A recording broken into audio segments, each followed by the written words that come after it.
So I came back a couple of weeks ago against Leinster and played about 50 minutes, and yeah, to get my first full 80 was awesome.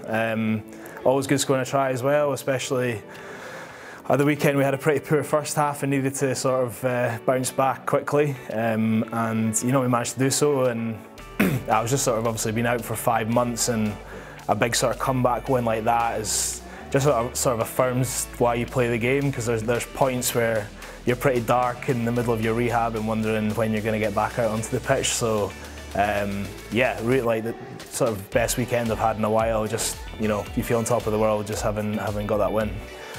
It was tough, especially with like 15 to go and they were running it from everywhere, and yeah, the legs felt a bit heavy and whatnot, but yeah, like just rugby now is, you know, it's extremely demanding, and we're obviously having to put a lot of weight on but keep, you know, fit enough to last the full game. So that's the challenge now, and yeah, I think sometimes it takes 2 or 3, 4 games to get right into your sort of match fitness again. So yeah, I'm almost there. I still think I'm you know, maybe a game or 2 off being at my sharpest, but yeah, all heading in the right direction.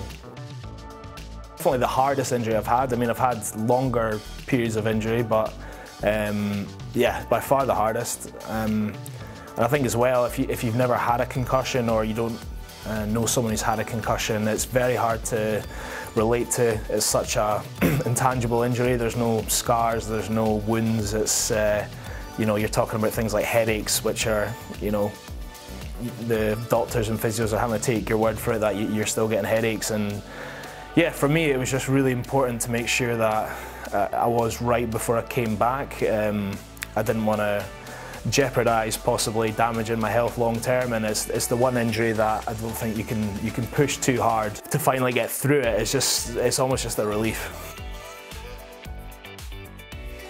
I think pretty much every second day Cockerill's asking me when I'm getting it cut again. He probably won't be too happy to know that I'm getting it redone again this afternoon, but you know, I'll just deal with that tomorrow morning. Oh, a bit of a mixed reaction. Some folks saying to me, "What the hell have you done to your hair?" and you know, some comments on social media like, "What the hell have you done to your hair?" But I think some of the younger generation quite like it, and I don't really care what people think. I'm quite enjoying just having a bit of a change, and it's just a bit of fun. We've gone down to Scarlets, beaten them away. We've beaten Leinster with a bonus point at home.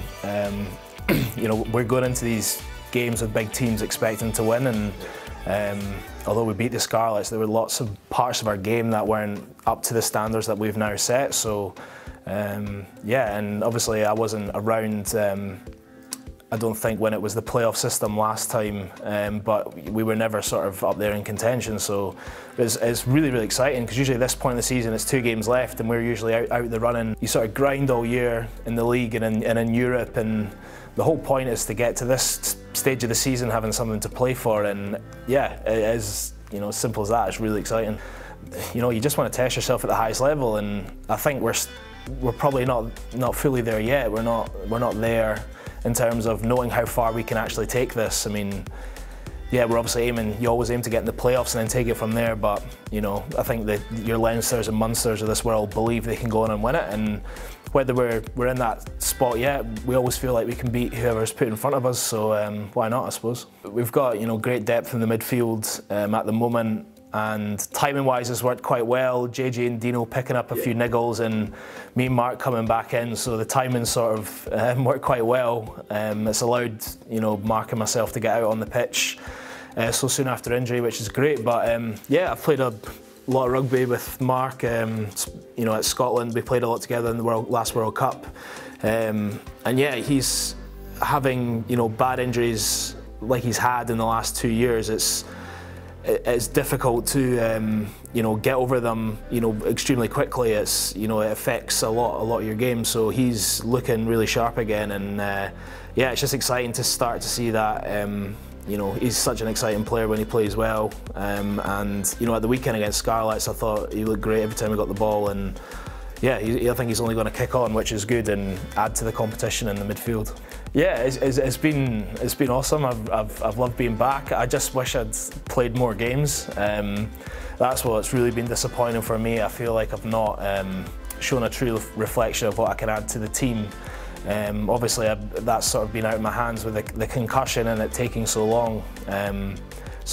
But going through that whole experience, it's made me quite, extremely grateful for the chances that we do get to play. And as you sort of get on in your rugby career, the amount of games you've got left to play sort of diminish every year. So, yeah, you never know when it's going to be your last one. So, I just hope for the rest of the season and kicking on to next year, I can play as many minutes as possible, really.